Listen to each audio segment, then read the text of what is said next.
Welcome to my channel Nagin Group of Education.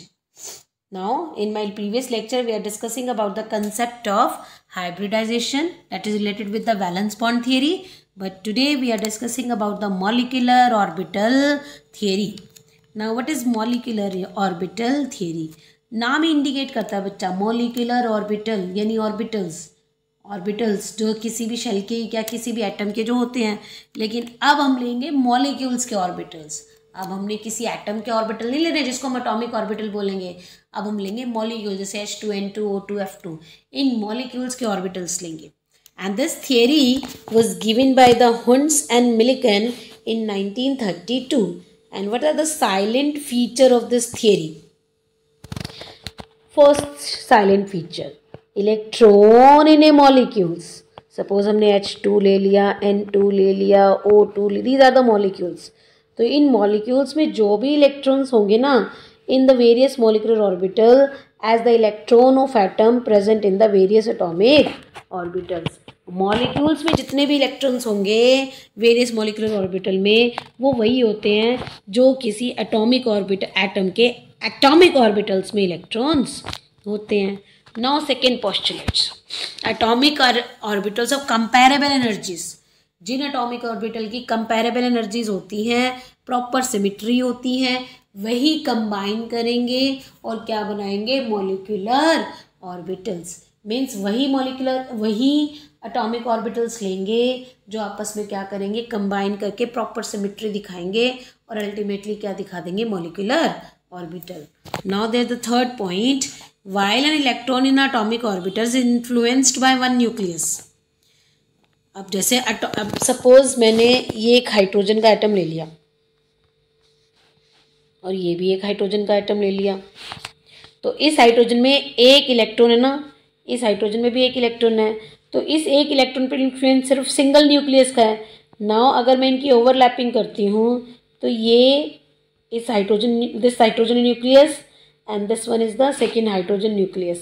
अब ये जो इलेक्ट्रॉन होंगे ना इस ओवरलैपिंग एरिया में, ये दोनों पर इस वाले न्यूक्लियस का भी इन्फ्लुएंस पड़ेगा और इस वाले न्यूक्लियस का भी क्या पड़ेगा? इन्फ्लुएंस. तो while an electron in the atomic orbital is influenced by the only one nucleus, but in molecular orbital it is influenced by two or more nuclei depending upon the number of atom in a molecule.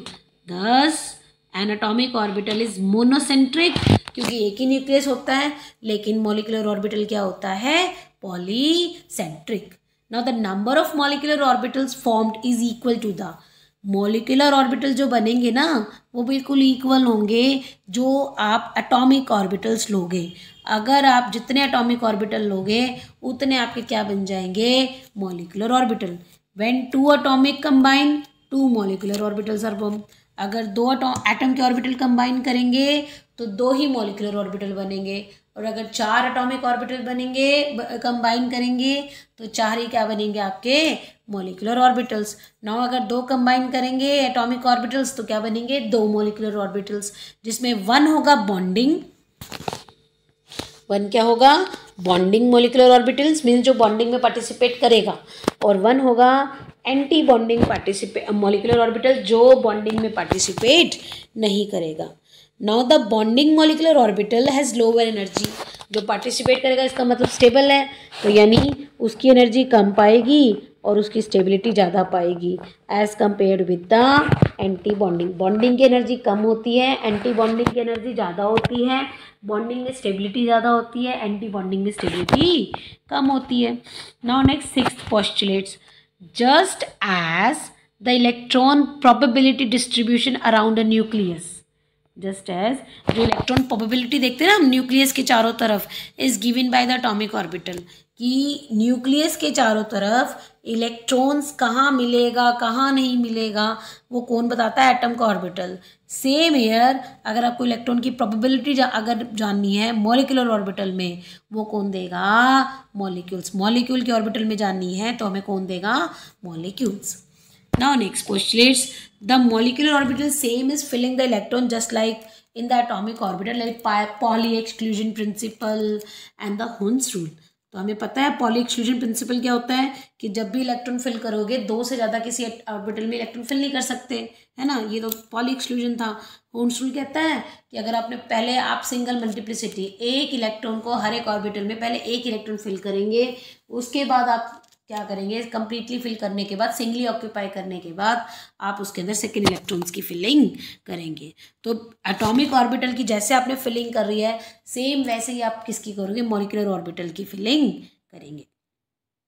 ना अब हम ये देखते हैं कि तुम कह रहे हो कि एटॉमिक ऑर्बिटल कंबाइन करेगा और क्या बन जाएगा, मॉलिक्यूलर ऑर्बिटल। अभी बनते ही कैसे हैं भैया, एटॉमिक ऑर्बिटल कंबाइन करके मॉलिक्यूलर ऑर्बिटल बनते ही कैसे हैं। ना the formation of the molecular orbital, अब वो बनेंगे कैसे, by the linear combination of atomic orbital. जब ये एटॉमिक ऑर्बिटल कंबाइन करते हैं ना, तभी कहीं जाके क्या बन जाते हैं, molecular orbital. Now according to the wave mechanics, atomic orbitals can be expressed by wave function. Atomic orbitals को कैसे दिखाएंगे, by according to the wave mechanics. अब वेव मैकेनिक्स क्या कहती है, atomic orbital can be expressed by wave function. Atomic orbital को कैसे express कर सकते हो, बाय वेव फंक्शन। अब वेव फंक्शन को हम क्या बोलते हैं, psi. If you study in the second chapter, that is the Schrodinger wave equation.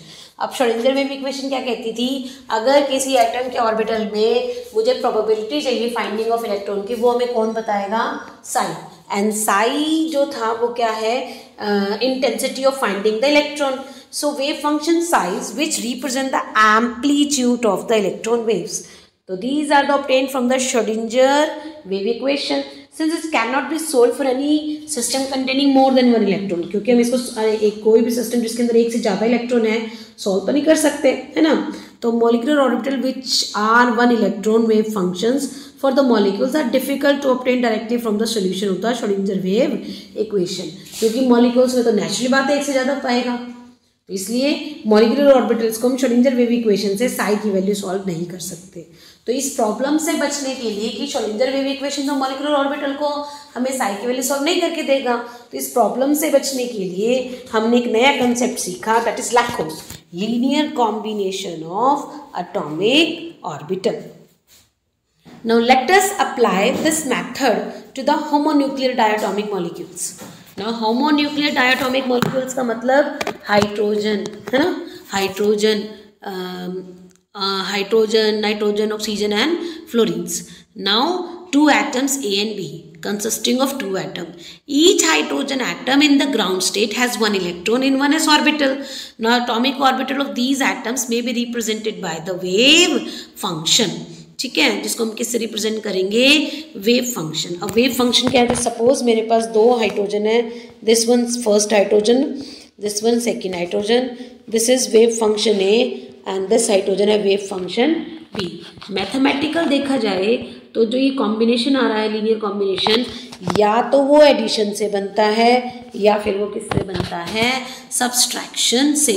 अगर एडिशन करेगा तो बॉन्डिंग मॉलिक्यूलर ऑर्बिटल तैयार हो जाएंगे, या फिर सब्सट्रैक्शन करेगा तो एंटी बॉन्डिंग मॉलिक्यूलर ऑर्बिटल्स आपके तैयार हो जाएंगे। Now here for addition molecular orbitals that is psi A, जितने भी मॉलिक्यूलर ऑर्बिटल बनेंगे वो एडिशन एंड सब्सट्रैक्शन। अगर वो टू, इससे हमें पता चला दो बनेंगे, एक बनेगा sigma psi A plus psi B, addition से बनेगा सिग्मा और सब्सट्रैक्शन से बनेगा that is called star, sigma star, psi A minus psi B.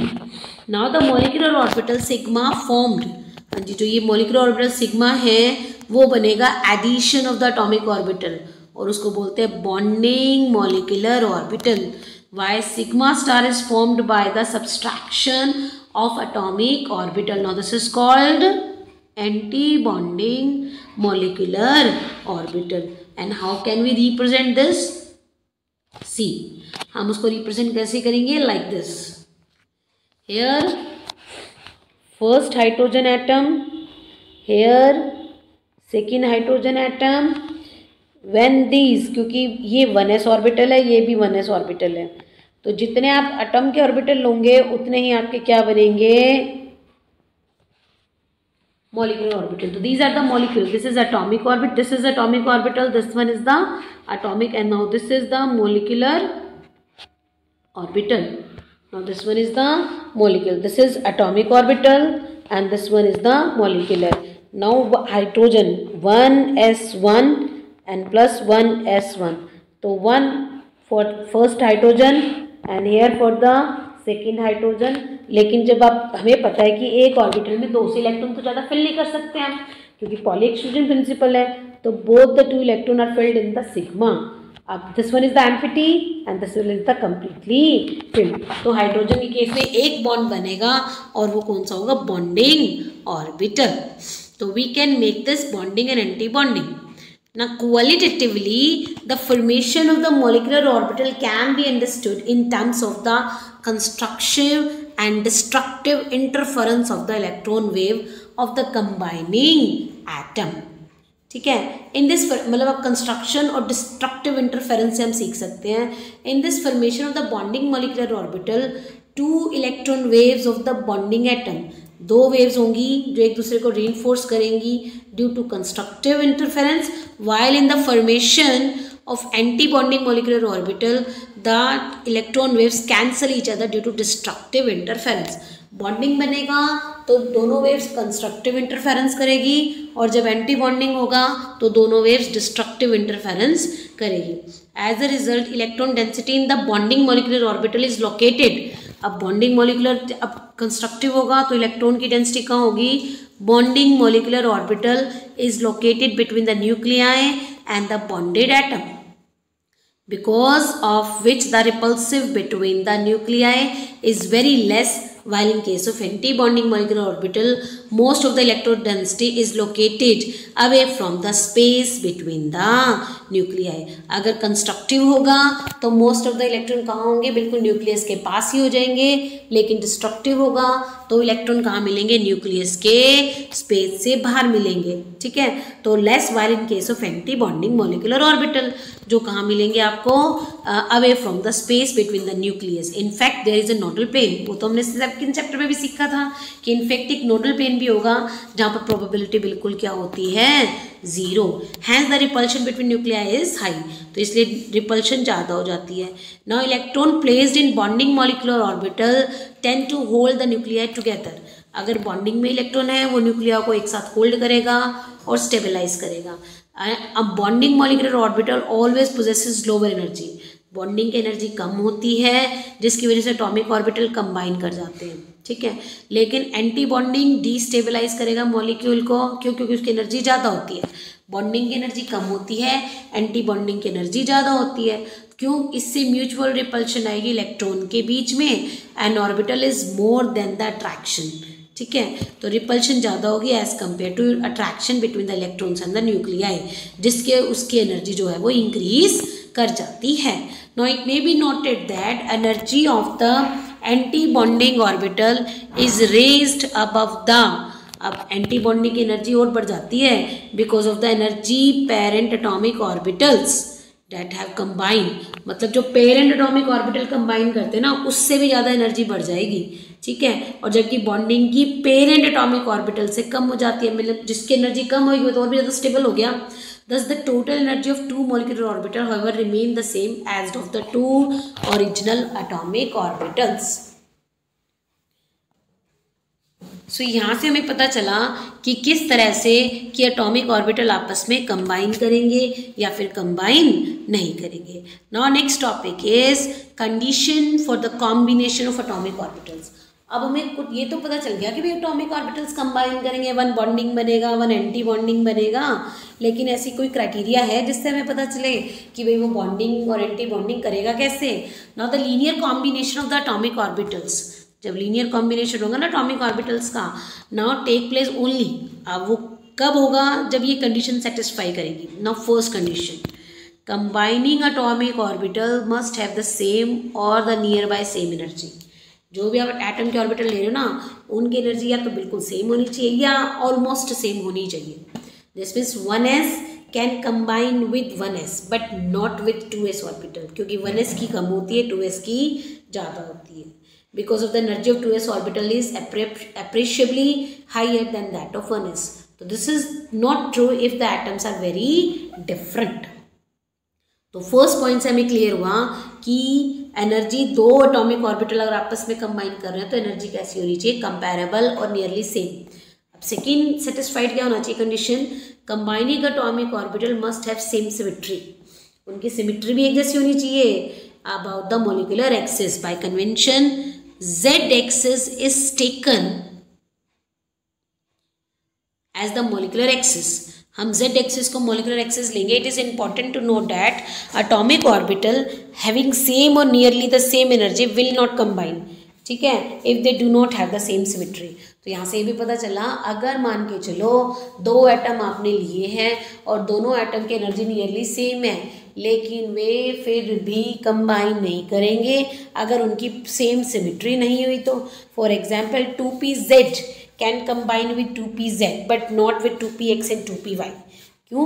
क्योंकि 2px की और y की डिफरेंट सिमेट्री होती है as compare to z. Now third satisfactory condition, the combining atomic orbital must overlap to maximum extent. कि जो atomic orbital आप ले रहे हो ना, उनकी ओवरलैपिंग मैक्सिमम होनी चाहिए. जितनी ज़्यादा ओवरलैपिंग उतनी ज़्यादा इलेक्ट्रॉन डेंसिटी होगी. कहाँ पर? न्यूक्लियस और मॉलिक्यूलर ऑर्बिटल के बीच में. क्योंकि अगर इलेक्ट्रॉन न्यूक्लियस और ऑर्बिटल के बीच में आ जाएंगे तो मैक्सिमम स्टेबिलिटी होगी, मिनिमम एनर्जी होगी और वो मॉलिक्यूल स्टेबल भी होगा. Now next is type of molecular orbital. अब ये जो मॉलिक्यूलर ऑर्बिटल बनाने तो लग गए हम. अब ये है कितने टाइप के? There will be 2 type. अब हमने पहले ही पढ़ा है, वन होगा बॉन्डिंग और वन होगा anti bonding molecular orbital. Bonding को रिप्रेजेंट करेंगे सिग्मा से, एंटी बॉन्डिंग को रिप्रेजेंट करेंगे सिग्मा स्टार और the pi star. In this nomenclature, sigma molecular orbital are the symmetrical around the bond axis. कि जो सिग्मा होगा ना वो सिमेट्रिकल अराउंड होगा बॉन्ड एक्सिस के, जबकि पाई जो होगा वो नॉन सिमेट्रिकल होगा, वो सिमेट्री नहीं बनाएगा. इसका मतलब सिग्मा बनाएगा बॉन्डिंग और बॉन्डिंग में बनाएगा, जबकि पाई जो है वो बॉन्डिंग में पार्टिसिपेट नहीं करेगा. तो for example linear combination of 1s orbital centred on 2 nuclei produce 2 molecular orbital. अगर दो 1s ऑर्बिटल को आप कंबाइन करेंगे तो 2 मॉलिक्यूलर ऑर्बिटल तैयार होंगे, लेकिन सिमेट्रिकल होंगे around the bond axis. Such molecular orbital is called sigma 1s and sigma 1s star. अगर आप 1s ऑर्बिटल को कंबाइन करेंगे ना तो आपके दो ये हैं एटॉमिक ऑर्बिटल, तो आपके उतने ही मॉलिक्यूलर ऑर्बिटल तैयार होंगे, एक बॉन्डिंग और एक anti bonding, sigma and sigma star, where sigma is the bonding and sigma star is anti-bonding.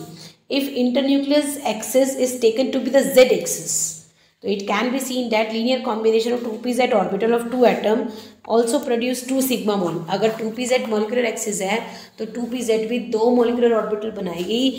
This one is the sigma 2pz and sigma star 2pz.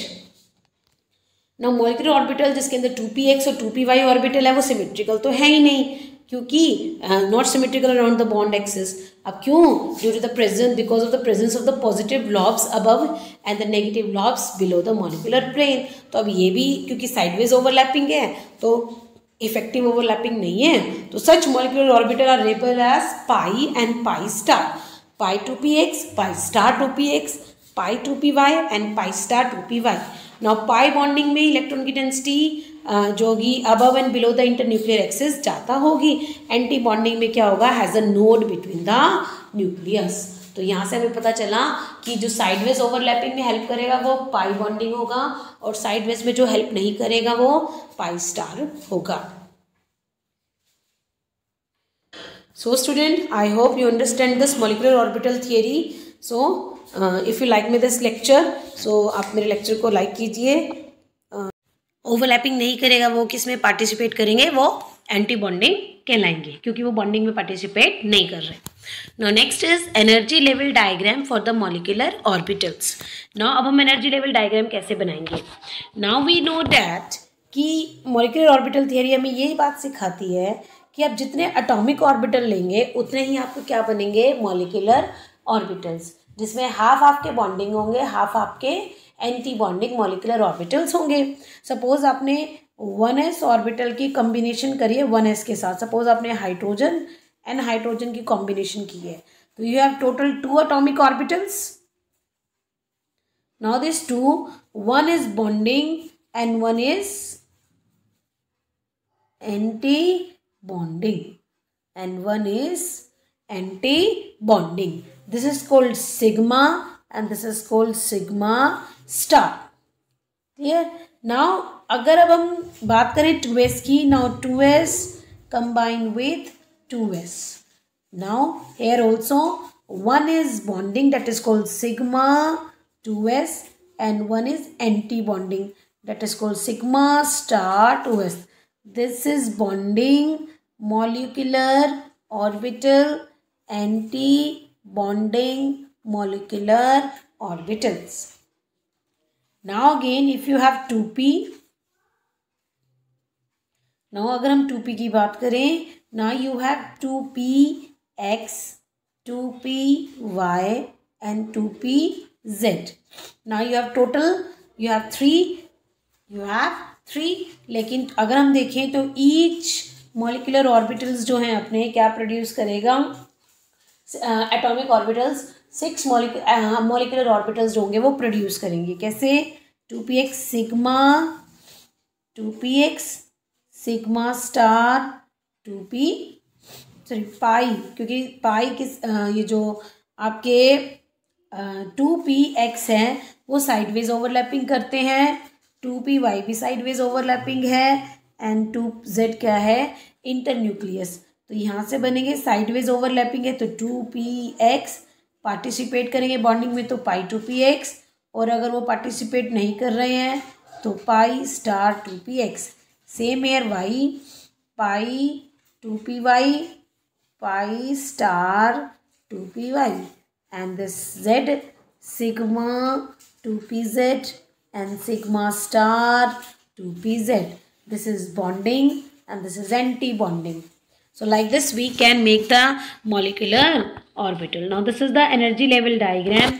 Suppose जैसे कि हम पहले कौन से लेवल पे जाते हैं, 1s, फिर 2s, फिर 2p, तो एनर्जी जो होती है वो इंक्रीज करती चली जाती है। तो see this energy level diagram for the 1s, this is energy level diagram for the 1s। तो आप इसको कैसे बनाएंगे बच्चे कि ये 1s फॉर हाइड्रोजन या 1s orbital, this is for 1s orbital and this is also the 1s orbitals, क्योंकि आपको पता है जितने एटॉमिक ऑर्बिटल्स हो उतने ही क्या बनते हैं, मॉलिक्यूलर ऑर्बिटल्स। ठीक है, क्योंकि आपने नोटिस की this line is bigger and this line is smaller. अगर आप लाइन स्मॉलर ड्रॉ करेंगे दैट मीन्स द एनर्जी कम होगी, और अगर आप क्या करेंगे लाइन ड्रॉ ज़्यादा बड़ी ड्रॉ करेंगे तो इसका मतलब एनर्जी क्या हो जाएगी, ज़्यादा।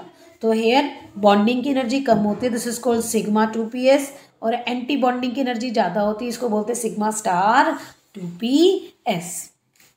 Now this is the energy level diagram, but how this, क्योंकि same is for the 2s, same is for the 2s। now अब आप इसकी मॉलिक्यूलर ऑर्बिटल में कैसे दिखाएंगे, this is 1s orbital, this is 1s orbital. now there will be two condition, this is again 1s orbital, this is again 1s orbital, this is positive, this is negative। अगर positive है तो bonding molecular orbital तैयार होगा, और negative है तो anti bonding molecular orbital तैयार होगा। नाउ क्योंकि पॉजिटिव है तो जब ये एक दूसरे के ओवरलैप करेंगे तो इफेक्टिव एरिया बढ़ जाता है, इफेक्टिव एरिया क्या हो जाता है, बढ़ जाता है। तो न्यूक्लियस जो है, इस जो मॉलिक्यूलर ऑर्बिटल है उसमें जो न्यूक्लियस हो जाता है वो पॉलीसेंट्रिक हो जाता है, लेकिन जब वो माइनस करेंगे मीन्स एरिया जो होगा वो रिड्यूस हो जाएगा। तो आप उसको कैसे करेंगे, लाइक दिस। अब इसमें क्या, एंड बीच में जाके क्या रह जाएगी आपकी axis of this orbital. Now क्योंकि ये क्या बन गया आपका पाई स्टार 2s और pi star 1s, pi star 1s, sigma star 1s, और this is called sigma 1s। तो ये बॉन्डिंग में पार्टिसिपेट करेगा, ये बॉन्डिंग में पार्टिसिपेट नहीं करेगा। Now again here is the one is sigma 2pz and sigma star 2pz. Here the 2pz have the lower energy rather than the x and y. Now let's start with the 2pz, sigma 2pz and sigma star 2pz. Again you have two orbitals, ठीक है। Now this one, क्योंकि हमें पता है जो 2pz होता है उसका शेप कैसी होती है, बंडल, डम्बल शेप आप इसकी शेप होगी। No 2pz and this one is also 2pz। Again this is 2pz, this is 2pz, but one is negative, one is positive. अगर ये पॉजिटिव है तो इसका मतलब बनेगा बॉन्डिंग मॉलिक्यूलर ऑर्बिटल, और अगर माइनस है तो anti bonding molecular orbitals. Now अब हमें देखना है, क्योंकि पॉजिटिव है तो इफेक्टिव एरिया जब आप इनकी ओवरलैपिंग करोगे, दिस वन इज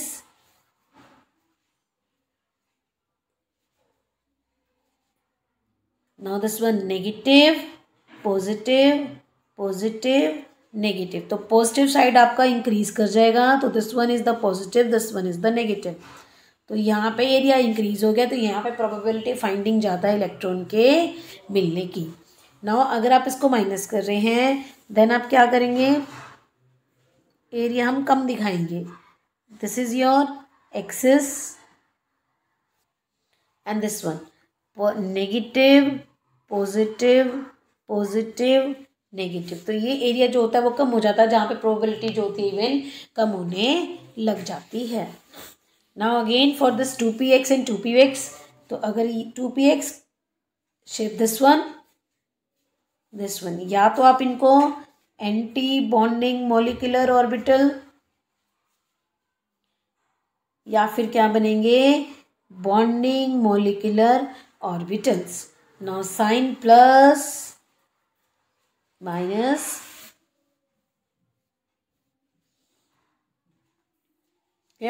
तो यहाँ पे अब हमें क्या, क्योंकि हमारी ओवरलैपिंग हो गई है तो हमारी इफेक्टिव ओवरलैपिंग इंक्रीज कर जाती है। तो आपकी ओवरलैपिंग कैसे दिखाएंगे आप, लाइक दिस,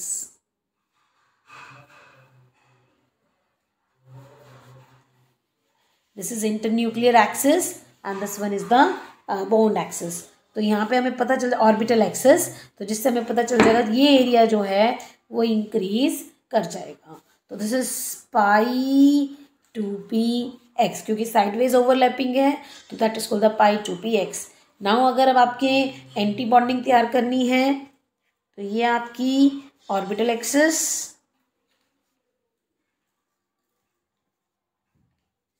तो this one positive negative positive negative, तो एरिया आपका कम हो जाएगा और यहाँ पे probability of finding the electron क्या होने लग जाएगी, कम। सो यहाँ से अब हमें पता चला कि give rise the following 8 molecular orbitals अब आपको बने, 1s 2s 2p से, हमें जैसे 1s से तो 2 बने, तो 2s एंड 2p से टोटल कितने ऑर्बिटल्स बने आपके, 8। तो आपकी क्या बनेगी मॉलिक्यूलर ऑर्बिटल, देखे तो sigma 2s sigma star 2s, sigma 2pz sigma star 2pz, पाई 2px pi star 2px, pi 2py पाई स्टार 2py। तो जनरली इस तरह से मॉलिक्यूलर ऑर्बिटल्स जो होते हैं वो तैयार होते हैं ना। Energy level of this molecules orbital हम उसको डिटरमाइन करते हैं स्पेक्ट्रोस्कोपिक डाटा से for the homomolecular diatomic molecules of the second row elements of the periodic table. तो हमने सेकेंड रो पीरियोडिक टेबल की हमें देखनी है कि किसकी होगी। नाउ अगर हम एनर्जी लेवल डायग्राम देखें तो various energy of these orbitals are like this for oxygen and fluorine. आपने जो सेकेंड पीरियड है उसके सभी मॉलिक्यूल्स के लिए क्या करना है, एनर्जी लेवल डायग्राम ड्रॉ करने हैं, and this is for the oxygen and fluorine. हमने lithium helium neon helium lithium beryllium boron इन सब के लिए बनाने हैं, लेकिन just for the oxygen and fluorine we use this pattern. कैसे, sigma 1s low energy, then sigma star 1s energy जो है वो increase, then sigma 2s sigma star 2s। ठीक है. Now after that sigma 2pz, then pi 2px and pi 2py. They always have this equal energy. Now pi star 2px equal to pi star 2py and with lower energy than sigma star 2pz, and this energy pattern is for the oxygen and fluorine. However, अगर हम इसी sequence को किसके लिए लें, lithium beryllium molecule, boron, carbon and nitrogen के लिए, तो एनर्जी लेवल डायग्राम क्या हो जाएगा, see if you this differences sigma 1s, sigma 1s, sigma star 1s, sigma star 1s, sigma 2s, sigma star 2s, sigma 2s, sigma star. Now there is a differences here. Here 2pz have lower energy, but here pi 2px and pi 2py has the lower energy than 2pz. And then उसके बाद क्या आपका क्या आएगा, sigma 2pz, again same pattern, pi star 2px equal to pi star 2py and having lower energy, और then the sigma star 2pz. तो यहाँ से ये पैटर्न आप ऑक्सीजन फ्लोरीन के लिए बन जाएगा, और ये पैटर्न आपका बन जाएगा helium, lithium, beryllium, boron molecules, इन सब के लिए. तो इम्पोर्टेंट कैरेक्टरिस्टिक्स फीचर्स हमने क्या देखी इन दोनों केसेस में. 2pz मॉलिक्यूलर ऑर्बिटल जो होती है उनकी एनर्जी ज़्यादा होती है. ये देखें, अगर आप ऑक्सीजन फ्लोरीन के केस में देखें कि सिग्मा 2pz की एनर्जी जो है वो ग्रेटर देन है pi 2px and pi 2py molecular orbitals. Now next let's start with the electronic configuration and the molecular behaviour. Now the distribution of the electron among various molecular orbitals. अब हमने in various orbitals में क्या लिखना है, electrons की filling करनी है, और उसको बोलते हैं electronic configuration of the molecules. और हम जो रूल फॉलो करते हैं that is Pauli exclusion principle and the Hund's rule. Now अब on the basis of this electronic, जब आप एक मॉलिक्यूल की इलेक्ट्रॉनिक कॉन्फ़िगरेशन कर लेते हो तो ये इलेक्ट्रॉनिक कॉन्फ़िगरेशन हमें क्या क्या इन्फॉर्मेशन देती है. तो फर्स्ट इन्फॉर्मेशन देगी स्टेबिलिटी ऑफ मॉलिक्यूल्स, और वो हम कैसे निकालेंगे, we have to know the electron present in the bonding orbital, total number of electron which is present in the bonding, and the total number of electron present in the anti-bonding. For example, sigma 1s, if we have to draw the energy level diagram for the lithium 2. Now lithium lithium atomic number 3, electron 3, but you have 2 lithium, that means you have total as 6 electrons. तो कैसे, sigma 1s, sigma star 1s, sigma 2s, क्योंकि poly क्या कहता है, each orbital occupy 2 electrons. तो 2 sigma 1s2, sigma star 1s2, sigma 2s star, sigma 2s2, and this is the electronic configuration of lithium molecules. Now electron bonding में है तो bonding electrons, और अगर एंटी बॉन्डिंग में है तो एंटी बॉन्डिंग. अगर मैं बॉन्डिंग में देखूं तो you have this bonding electron, total electron 4, or if you see this in the anti-bonding, the anti-bonding electron is 2. तो anti-bonding में कितने इलेक्ट्रॉन है, 2. जितने अगर बॉन्डिंग के इलेक्ट्रॉन ग्रेटर देन होंगे एंटी बॉन्डिंग से, वो मॉलिक्यूल क्या कहलाता है, आपका स्टेबल कहलाता है. तो if the molecule is stable, if molecule तभी स्टेबल होगा if NB is greater then NA. NB ज़्यादा होना चाहिए किससे, means bonding electron greater than the anti bonding electrons. और मॉलिक्यूल अनस्टेबल हो जाएगा अगर आपके एंटी बॉन्डिंग ज़्यादा होंगे किससे, बॉन्डिंग से. तो more bonding orbitals are occupied, so the bonding influences. अब ऐसा क्यों, क्योंकि जितने ज़्यादा इलेक्ट्रॉन बॉन्डिंग ऑर्बिटल में होंगे तो बॉन्ड का इन्फ्लुएंसेस ज़्यादा होगा, उतना स्ट्रॉन्ग बॉन्ड बनेगा, मॉलिक्यूल क्या हो जाएगा, स्टेबल. और अगर इलेक्ट्रॉन एंटी बॉन्डिंग में ज़्यादा होगा फिर वो अपना स्टेबल इन्फ्लुएंसेस दिखाएंगे, क्योंकि वहाँ पे वो बॉन्डिंग में पार्टिसिपेट कर ही नहीं रहे हैं, इसका मतलब बॉन्ड बनेगा नहीं, इसलिए मॉलिक्यूल क्या हो जाएंगे, अनस्टेबल। नाउ फर्स्ट कैरेक्टरिस्टिक्स तो हमें पता चलेगी stability. Now here second characteristics हमें पता चलेगी bond order. Now what is bond order, कि भाई किसी मॉलिक्यूल के अंदर बॉन्ड कौन सा है, कि भाई सिंगल बॉन्ड है कि डबल बॉन्ड है कि ट्रिपल है। अगर सिंगल है तो बॉन्ड ऑर्डर 1 मिलेगा, डबल बॉन्ड है तो बॉन्ड ऑर्डर 2 मिलेगा, ट्रिपल है तो बॉन्ड ऑर्डर क्या मिलेगा, 3। And bond order have these 3 values. Now अब बॉन्ड ऑर्डर हमें इलेक्ट्रॉनिक कॉन्फ़िगरेशन से कैसे निकालेंगे। अब हमने फर्स्ट में देखा कि एक होता है बॉन्डिंग इलेक्ट्रॉन, एक होते हैं एंटी बॉन्डिंग। अगर आप इन दोनों का डिफरेंस एंड डिवाइडेड बाय 2 कर देंगे तो you can easily calculate the bond order, bonding electron minus anti bonding electrons divided by 2। अब क्या कहते हैं, the rule discussed above regarding the stability of the molecule can be restated. अगर bonding electron ज़्यादा है तो positive bond order means stable molecule. अगर bonding ज़्यादा है, एंटी बॉन्डिंग कम है, तो आपका बॉन्ड ऑर्डर पॉजिटिव में आएगा, इसका मतलब मॉलिक्यूल स्टेबल है।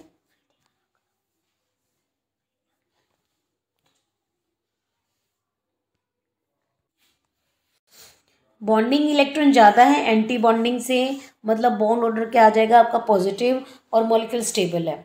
और बॉन्ड ऑर्डर नेगेटिव तब आता है जब एंटी बॉन्डिंग ज़्यादा हो जाए, इसका मतलब तब आपका बॉन्ड ऑर्डर, तब आपका मॉलिक्यूल अनस्टेबल है। और अगर दोनों इक्वल है, बॉन्ड ऑर्डर 0 आ रहा है, तब भी आपका मॉलिक्यूल क्या है, अनस्टेबल है। तो नेक्स्ट थर्ड चीज़ हमें क्या पता चलेगी, nature of the bond. Nature of the bond means कि बॉन्ड सिंगल है कि डबल है कि ट्रिपल है। अगर बॉन्ड ऑर्डर 1 आता है तो इसका मतलब सिंगल बॉन्ड है, और अगर बॉन्ड ऑर्डर 2 आता है तो डबल बॉन्ड है, बॉन्ड ऑर्डर 3 आता है तो ट्रिपल बॉन्ड है। नो नेक्स्ट हमने क्या सीखा, इसमें क्या चीज़ बताएगी, बॉन्ड लेंथ। तो अब आपको पता है कि अगर बॉन्ड ऑर्डर 1 है तो मॉलिक्यूल की जो लेंथ है, बॉन्ड की जो लेंथ है वो ज़्यादा मिलेगी, क्योंकि bond order inversely proportional to length. Bond order कम होगा तो लेंथ क्या पाएगी मॉलिक्यूल की, ज़्यादा। क्लियर। तो the bond order between 2 atoms in a molecule may be taken as approximate measure of the bond length. Bond length decrease करती है अगर आपका बॉन्ड ऑर्डर बढ़ जाएगा। बात तो ठीक है, क्योंकि सिंगल की बॉन्ड लेंथ सबसे ज़्यादा होती है, डबल की उससे कम होती है, ट्रिपल की बॉन्ड लेंथ उससे कम होती है। और एक और बात, अगर जितनी बॉन्ड लेंथ कम होगी उतनी जो होती है वो स्ट्रेंथ भी बॉन्ड की बढ़ने लग जाती है। नाउ आगे में और क्या चीज़ पता चलेगी, magnetic nature. Now magnetic nature कैसे पता चलेगा, कि इफ़ द मॉलिक्यूलर ऑर्बिटल्स, है ना, अगर किसी मॉलिक्यूलर ऑर्बिटल में इलेक्ट्रॉन्स की फिलिंग कर रहे हैं and all the electrons are paired, अगर उनके अंदर फिलिंग करते टाइम सभी इलेक्ट्रॉन्स कैसे आ रहे हैं, ईच ऑर्बिटल में पेयर्ड है, ठीक है, तो इसका मतलब वो मॉलिक्यूल कैसा पाएगा, डायामैग्नेटिक, ठीक है, यानी means repel by the magnetic field. और अगर एक भी अनपेयर्ड इलेक्ट्रॉन आ जाता है, इसका मतलब वो मॉलिक्यूल कैसा पाएगा, paramagnetic, that is attracted by the magnetic field. तो ये कुछ प्रॉपर्टीज हैं जो हमें मॉलिक्यूल्स की इलेक्ट्रॉनिक कॉन्फ़िगरेशन लिखने के बाद पता चलेगी। नाउ हियर अब हम कुछ एग्जांपल्स लेके चलते हैं। The first example is bonding in some homomolecular diatomic molecules. तो फर्स्ट एग्जांपल आपका क्या आ रहा है, that is hydrogen molecule. First example क्या है आपका, हाइड्रोजन मॉलिक्यूल H2।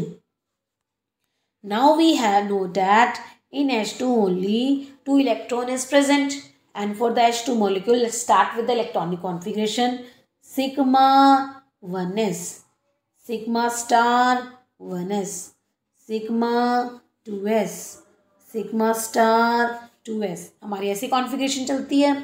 Now एक सिंगल ऑर्बिटल आप 2 इलेक्ट्रॉन फिल कर सकते हो, but in H2 you have only 2 electrons, तो इसका आपके इलेक्ट्रॉन किस में फिल हो जाएगा, 2 में।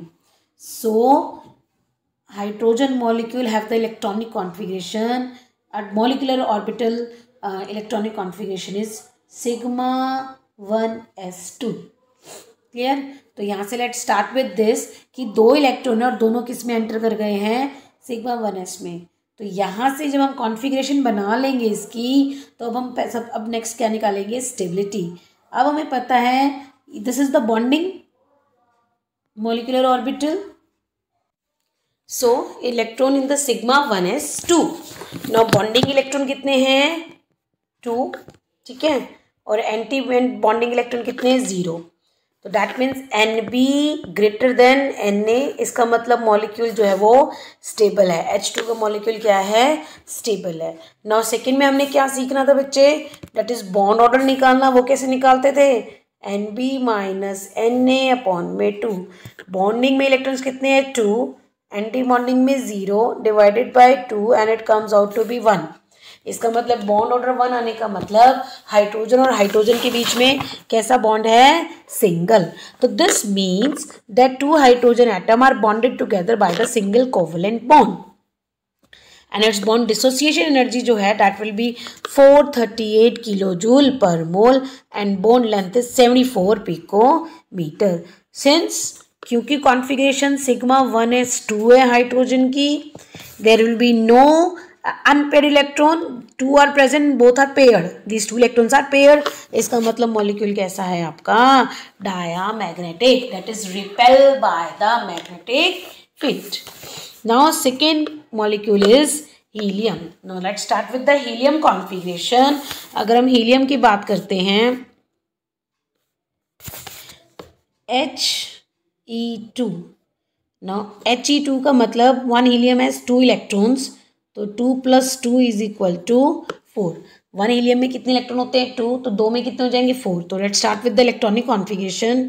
Sigma 1s2 sigma star 1s2.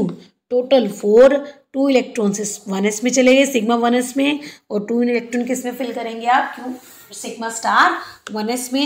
And क्यों, क्योंकि आप एक ऑर्बिटल में 2 इलेक्ट्रॉन्स की फिलिंग कर सकते हो. नाउ अब हम देखते हैं बॉन्डिंग इलेक्ट्रॉन कितने हैं 2 एंड एंटी बॉन्डिंग कितने हैं 2. Now Nb = Na means molecule कैसा है, ये अनस्टेबल. बॉन्ड ऑर्डर निकालें तो Nb minus Na divided by 2, तो 2 - 2 divided by 2 and bond order comes out to be 0. इसका मतलब हीलियम और हीलियम एटम के बीच में बॉन्ड ऑर्डर होता ही नहीं है, क्योंकि Nb और ये अगर आप बॉन्डिंग इलेक्ट्रॉन और एंटी बॉन्डिंग इलेक्ट्रॉन देखें तो ये दोनों कैसे हैं आपके पेयर में है. इसका मतलब ये मॉलिक्यूल अगर बने तो कैसा होगा, डायामैग्नेटिक. तो let's start with this helium configuration, that is 1s2, यानी एटम में 2 इलेक्ट्रॉन्स होंगे और हीलियम मॉलिक्यूल में कितने इलेक्ट्रॉन्स पाएंगे 4. कॉन्फ़िगरेशन क्या हो जाएगी, sigma 1s sigma star 1s. तो कॉन्फ़िगरेशन क्या हो जाएगी हीलियम 2 की, sigma 1s2 sigma star 1s2. No bond order क्या हो जाएगा, क्योंकि बॉन्डिंग में भी 2 है, एंटी बॉन्डिंग में भी 2 है, तो 2 - 2 divided by 2 and it comes out to be 0, and that means molecule does not exist or the unstable. Clear? Now similarly अगर हम बेरिलियम 2 निकालें, beryllium 2, let's start with this beryllium 2. अगर मैं बेरिलियम 2 की बात करती हूँ, so now your configuration of beryllium 2,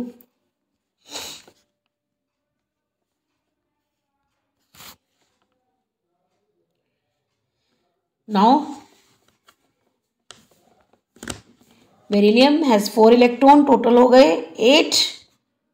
तो कॉन्फ़िगरेशन क्या हो जाएगी, sigma 1s2 sigma star 1s2 sigma 2s2 sigma star 2s2. तो 2 4 6 8. नाउ बॉन्डिंग में भी 4 हैं, एंटी बॉन्डिंग में भी 4 हैं. तो bonding equal to anti bonding means molecule कैसा पाएगा, ये अनस्टेबल. और बॉन्ड ऑर्डर निकालें तो 4 - 4 divided 2 comes out to be 0. इसका मतलब बेरिलियम का एटम जो होता है वो अनस्टेबल या फिर एग्जिस्ट करेगा ही नहीं. तो यहाँ से आपको यही पता चला कि जो बेरिलियम का मॉलिक्यूल होता है कि similarly beryllium molecule, that is sigma 1s2 sigma star 1s2 sigma 2s2 sigma star 2s2 does not exist. Now next is lithium molecule. Now Li2. Electronic configuration of the lithium is 1s2 and 2s1. Now lithium में कितने electron है? 3, क्योंकि lithium molecule है तो total electron कितने हो जाएंगे? 6. Configuration क्या हो जाएगी? Sigma 1s2, sigma star 1s2, sigma 2s2. तो है total 6 electrons. Now bonding 4, anti bonding 2 divided by 2, तो 2 divided by comes out to be 1. यानी लिथियम के मॉलिक्यूल के बीच में कैसा बॉन्ड पाएगा? Single bond. अगर आप देखें तो anti bonding electron is greater than the anti bonding. इसका मतलब मॉलिक्यूल कैसा पाएगा? Stable. And all are the paired. अब सारे इलेक्ट्रॉन्स पेयर्ड हैं तो मॉलिक्यूल कैसा पाएगा? Diamagnetic. Now the above configuration is also written. अगर आप ये वाली कॉन्फ़िगरेशन, क्योंकि sigma 1s2 sigma star 1s2 आप हर एक मॉलिक्यूल के साथ रिप्रेजेंट करोगे after lithium molecule, so you can write it kk represent the same, that is 1s2 and 1s sigma star 1s2. From this lithium 2 it is clear there are the 4 electron in the bonding. तो हमें देखा कि 4 electron तो bonding में है और 2 electrons किस में है? एंटी बॉन्डिंग में है. तो इसका मतलब जो बॉन्ड ऑर्डर आएगा वो कितना आएगा? 1. That is 4 - 2 divided by 2 and it comes out to be 1. इसका मतलब लिथियम का मॉलिक्यूल स्टेबल भी है और लिथियम के मॉलिक्यूल में कोई अनपेयर्ड इलेक्ट्रॉन नहीं है. इसका मतलब कैसा है? डायमैग्नेटिक. तो ये है भी क्योंकि लिथियम का मॉलिक्यूल एग्जिस्ट करता है वेपर फेस में. Next carbon 2. नेक्स्ट मॉलिक्यूल का हम किसकी बनाएंगे? Molecular orbital, that is carbon 2. Now carbon में कितने इलेक्ट्रॉन्स हैं? That is 1s2, 2s2, 2p2. Total electron कितने हैं? 6. तो हमारे पास कितने हो जाएंगे? 2, क्योंकि we make the carbon 2 molecule. Now total हो गए 12 electrons. Now configuration sigma 1s2, sigma star 1s2, sigma 2s2, sigma star 2s2. Now this is for the carbon molecule. तो जब हम कार्बन मॉलिक्यूल की रिप्रेजेंटेशन करते हैं तो अब हमें किसकी, उसके सिग्मा स्टार 2s2 के बाद क्या ऑर्बिटल आ जाता है? Pi 2px equal to pi 2py. Now we have to complete 12 electrons. 2, 4, 2, 4, 6, 8. 2, 4, 6, 8. तो 9, 10, 11, 12. You have to first fill the p orbital singly. तो 2, 4, 6, 8, 2, 4, 6, 8, 10 and 12. So this is complete your electronic configuration. Now bonding electron. This one is bonding. This one is the bonding orbital. This one is the bonding and this one also is the bonding. तो total electron कितने हो गए? 2, 4, 6, 8. तो bonding कितने हैं? 8. Now anti bonding देखें 2 and 2, 4. तो bonding ज़्यादा है एंटी बॉन्डिंग से, इसलिए मॉलिक्यूल स्टेबल है. अगर हम इसकी बॉन्ड ऑर्डर निकालें तो 8 - 4 divided by 2 and it comes out to be 2. तो बॉन्ड ऑर्डर देखिए अब कितना आया? 2. इसका मतलब ये मॉलिक्यूल के बीच में कैसा बॉन्ड पाएगा? डबल बॉन्ड पाएगा. क्योंकि एक भी इलेक्ट्रॉन अनपेयर्ड नहीं है तो ये मॉलिक्यूल कैसा पाएगा? डायामैग्नेटिक. तो C2 molecule have indeed been detected और C2 मॉलिक्यूल को हमने डिटेक्ट भी किया किसमें? वेपर फेस में. तो ये मॉलिक्यूल कहाँ एग्जिस्ट करते हैं? वेपर फेस में. ये इंपॉर्टेंट है. Double bond in the C2 consist of both pi bond. इसके अंदर दोनों pi consist of both pi bond. C2 में दोनों कैसे होते हैं? पाई बॉन्ड होते हैं. क्यों? Because of the presence of 4 electron in 2 pi molecular orbital. क्योंकि 4 इलेक्ट्रॉन है किसके अंदर? पाई मॉलिक्यूलर ऑर्बिटल में. In most of the other molecule a double bond is made up of a sigma bond. Generally जब भी हम किसी मॉलिक्यूल की बात करते हैं जिसमें डबल बॉन्ड होता है तो 1 सिग्मा बॉन्ड होता है और 1 क्या होता है? पाई. लेकिन C2 में दोनों ही क्या होते हैं? आपके पाई बॉन्ड होते हैं. Similar fashion the bonding N2 can be discussed. Now अगर आप N2 मॉलिक्यूल की कॉन्फ़िगरेशन करना चाहें, ना टोटल एंड नाइट्रोजन में कितने इलेक्ट्रॉन है? 7. तो टोटल हो गए आपके 14. तो sigma 1s2, sigma star 1s2, sigma 2s2, sigma star 2s2, pi 2px2, equal to pi 2p y2 sigma 2p z2। तो 2 4 6 8 10 12 14। Now come to this bonding bonding bonding bonding bonding. कितने हो गए बॉन्डिंग में? 2 4 6 8 10। तो बॉन्डिंग में कितने हैं? 10। Anti bonding में 2 एंड 4। तो अब आपके पास बॉन्डिंग ज़्यादा एंटी बॉन्डिंग से, इसलिए मॉलिक्यूल स्टेबल है। And if you find out the bond order, तो 10 - 4 डिवाइडेड बाई 2। तो 10 में से 4 गया 6 divided by 2 comes out to be 3। यानी N2 में बॉन्ड ऑर्डर कितना आया? 3। यानी कैसा बॉन्ड पाएगा? Triple bond. और ऐसा हैवी N2 के मॉलिक्यूल के बीच में कैसा है? Triple. And all are the paired electrons, means N2 का मॉलिक्यूल कैसा पाएगा? Diamagnetic. Next is oxygen molecule. Next क्या है आपका? Oxygen molecule. The electronic configuration of the oxygen. अब हमें, क्योंकि ऑक्सीजन और फ्लोरीन के लिए हमारी कॉन्फ़िगरेशन चेंज हो जाती है ना। तो ऑक्सीजन का अगर हम देखें, तो ऑक्सीजन के मॉलिक्यूल को देखें तो टोटल इलेक्ट्रॉन कितने हो जाएंगे? ऑक्सीजन में 6 होते हैं, तो टोटल इलेक्ट्रॉन कितने हो जाएंगे आपके? 16। टोटल इलेक्ट्रॉन कितने हो जाएंगे? 16। तो let's start with the configuration. Sigma 1s, sigma star, now sigma 2s2, sigma star 2s2। Again अब यहाँ पे थोड़ा चेंज है, क्योंकि नाइट्रोजन तक हम पहले पाई 2px पे लेते थे, लेकिन अब लेंगे सिग्मा 2pz2। नाउ अब pi 2px equal to pi 2py। Now अब हम इस पे 1 1 करके इलेक्ट्रॉन फिल करेंगे। 1 2 3 4। तो कितनी फिलिंग हो गई? 2 4 6 8 10 12 14। Now you have to fill 2 more electrons. Now अब जो इलेक्ट्रॉन्स आएंगे वो किस में जाएंगे? हाँ जी, अब इलेक्ट्रॉन किस में जाएंगे? पाई 2px। क्योंकि दोनों की एनर्जी बराबर है तो हम इकट्ठा लिखेंगे पाई 2p, पाई star 2px, pi star 2py। Now अब हमारे पास 2 इलेक्ट्रॉन्स है, तो पहले 1 इसमें जाएगा, 1 इसमें। अगर हमारे पास 1 more इलेक्ट्रॉन होता तो अब 1 इसमें जाता x में, और फिर नेक्स्ट 1 किस में जाता? y में। नाउ हेयर अब हम देखते हैं कि ये मॉलिक्यूल स्टेबल है भी कि नहीं। तो this is bonding, this is bonding orbital, bonding orbital, bonding orbital, bonding orbital. तो नंबर ऑफ बॉन्डिंग इलेक्ट्रॉन्स कितने हो गए? 2 4 6 8 10। और एंटी बॉन्डिंग कितने हैं? 2 4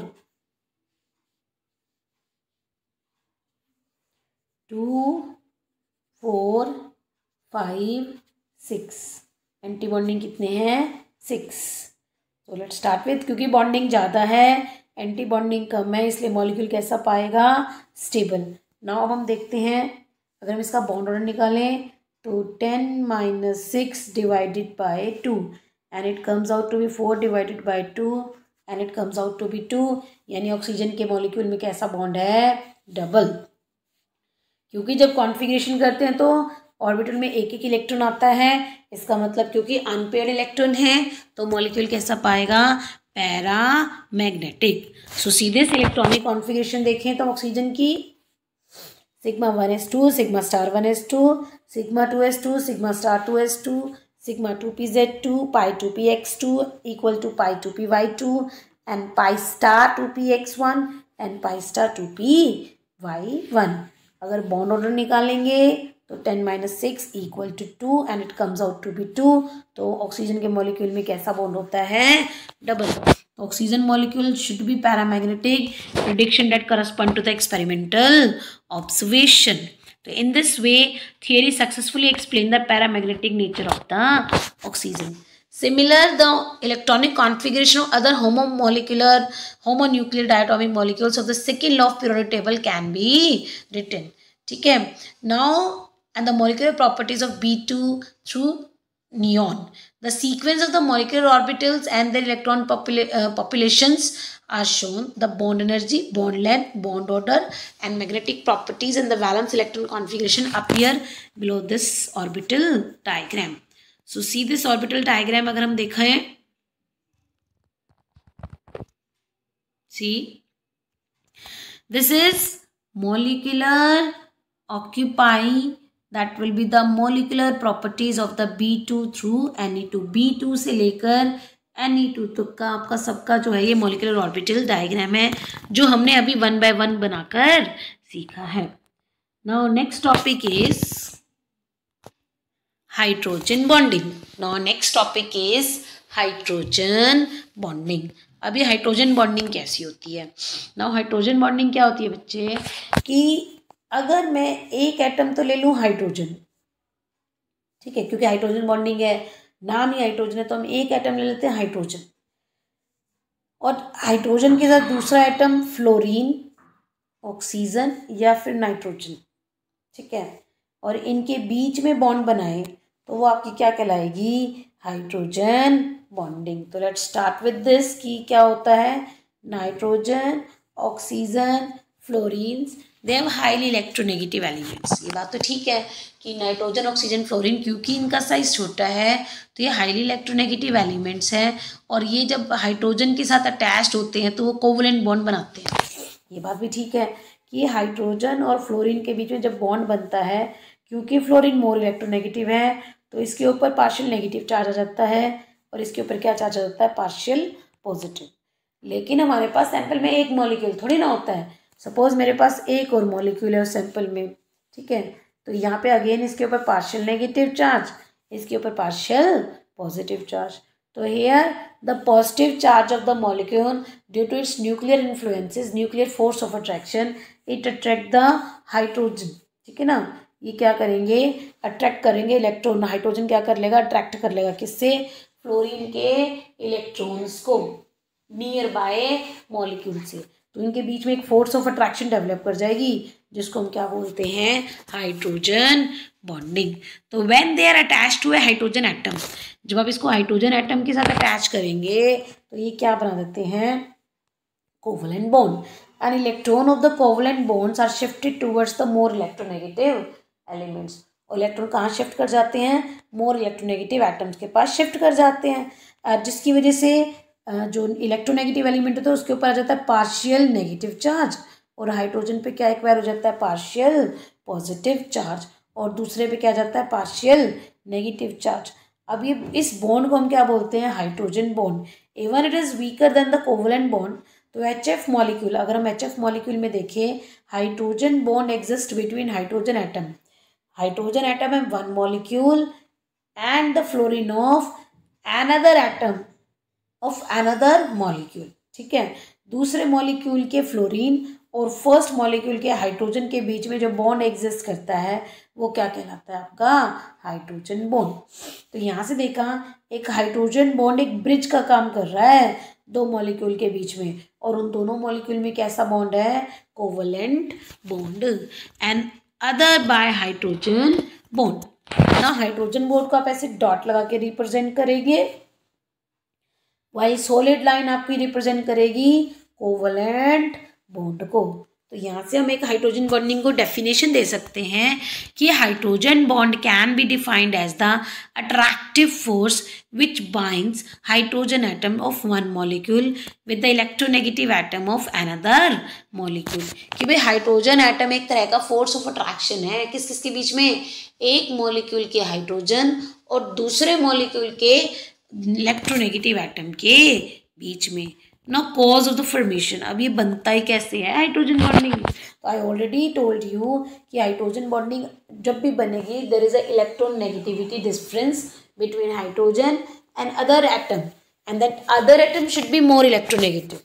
तो when the hydrogen is bonded to strongly electronegative element, अगर हाइड्रोजन को किससे बॉन्ड करोगे, strongly electronegative element X, suppose that one is the X, तो शेयर्ड पेयर ऑफ इलेक्ट्रॉन जो होता है वो मूव कर जाता है from hydrogen towards the more electronegative elements, जिसकी वजह से हाइड्रोजन पे तो इलेक्ट्रोपॉजिटिव चार्ज आ जाता है और दूसरे एटम पे क्या जाता है, नेगेटिव चार्ज. ठीक है। तो hydrogen acquire fractional positive charge, while x जो सेकेंड एलिमेंट है उसके ऊपर क्या जाता है, फ्रैक्शनल नेगेटिव चार्ज, और जिससे क्या बनता है, पोलर मॉलिक्यूल बन जाता है due to the electrostatic forces of attraction. See this, क्योंकि इलेक्ट्रोनेगेटिव एलिमेंट है तो इसके ऊपर पार्शियल नेगेटिव चार्ज आ गया, हाइड्रोजन पे क्या आ गया, पार्शियल पॉजिटिव। तो अगेन दूसरे मॉलिक्यूल के हाइड्रोजन पे क्या चार्ज आएगा, पार्शियल पॉजिटिव, और इन दोनों के बीच में जो ये बॉन्ड क्रिएट हो गया है, now that is called the hydrogen bonding. Now the magnitude of the hydrogen bonding depend, अब मैग्नीट्यूड किस पे डिपेंड करेगा, physical state of the compound. Magnitude of the hydrogen bonding depend upon the physical state of the compound. Maximum in the solid state and minimum in the gaseous state. अगर solid state है तो hydrogen bonding maximum होती है, लेकिन gaseous state में कैसी होती है, minimum. Thus the hydrogen bond have strong influences on structure and the property of the compound. Now next start with the types of hydrogen bond. Now there are the two types of hydrogen bond. Inter means दो, ठीक है। Intra means अपने आप में। तो अगर दो molecule के बीच में बॉन्डिंग बन रही है तो हाइड्रोजन बॉन्डिंग, एक ही मॉलिक्यूल में हाइड्रोजन बॉन्डिंग बन रही है तो इंट्रा मॉलिक्यूलर हाइड्रोजन बॉन्डिंग। तो let's start with the first, intermolecular hydrogen bonding. It is formed between two atom, two different molecules. Now this one is HF, this one is HF, and this one is covalent bond. Partial positive, here partial negative. Now इनके बीच में जो force of attraction develop करी है, now this is called hydrogen bonding. Now this is called intermolecular hydrogen bonding. For example, hydrogen bond in what HF and alcohol and water molecule. Now next is intramolecular hydrogen bonding. Now it is formed when hydrogen atom is in the between two. अगर आप क्या कर रहे हो, एक ही molecule के बीच में, for example this nitrophenols, this is the nitrophenol. अगर हम नाइट्रोफिनोल की बात करें, now this is NO2 and this is OH. This is called ortho nitrophenol, ठीक है। अगर मैं इसका स्ट्रक्चर, ओपन स्ट्रक्चर ड्रॉ करें तो this is benzene, nitrogen, double bond O, single bond oxygen, no oxygen, hydrogen. तो इनके बीच में क्या क्रिएट हो जाती है, क्योंकि ये पार्शियल नेगेटिव, यहाँ पे partial positive charge. Now this is called intramolecular hydrogen bonding, और वो किस में प्रेजेंट होती है, ऑर्थो नाइट्रोफिनोल में। नाउ यहाँ से बच्चे आपके कुछ क्वेश्चंस आपके बनते हैं कि ऑर्थो नाइट्रोफिनोल्स, दिस ऑर्थो नाइट्रोफिनोल्स, और एक दिस इज, अब मैंने आपको ऑलरेडी मैंने आपको स्ट्रक्चर बताया है, दिस इज ऑर्थो नाइट्रोफिनोल, और एक होता है para nitrophenol. Now this one is more volatile, this one is more volatile than para, ठीक है। अब ऐसा क्यों, क्योंकि इसमें इंट्रामोलिकुलर हाइड्रोजन बॉन्डिंग हो जाती है। इसके अंदर कौन सी होती है, इंटरमोलिकुलर हाइड्रोजन बॉन्डिंग कैसी होती है, वेरी स्ट्रॉन्ग होती है। इसलिए इंटरमोलिकुलर हाइड्रोजन बॉन्डिंग से इनका melting point, boiling point increase कर जाता है, लेकिन इंट्रा हमेशा मेल्टिंग बॉइलिंग पॉइंट को क्या करती है, कम करती है। तो due to this weak bonding यहाँ पे वो कैसा हो जाता है, मोर वोलाटाइल नेचर का हो जाता है। नाउ नेक्स्ट क्वेश्चन, वाटर, और एक है H2S, ठीक है। वाटर तो लिक्विड है जबकि ये गैस है, and this oxygen and sulphur both belong to same family, that is the group number 16। अब हाउ इज इट हैपन, क्योंकि अगर हम देखें ऑक्सीजन अपनी फैमिली में पहला ही मेंबर है और सल्फर कौन सा मेंबर है, सेकंड मेंबर। तो जब ये दोनों अलग अलग मेंबर्स हैं एक ही फैमिली के, तो वाटर में इलेक्ट्रोनेगेटिविटी डिफरेंस होने की वजह से क्या बन जाती है, हाइड्रोजन बॉन्डिंग, लेकिन इसके अंदर नहीं बनती है। Due to this reason, water H2O exists as a liquid at the room temperature, but H2S exists as a gas at room temperature.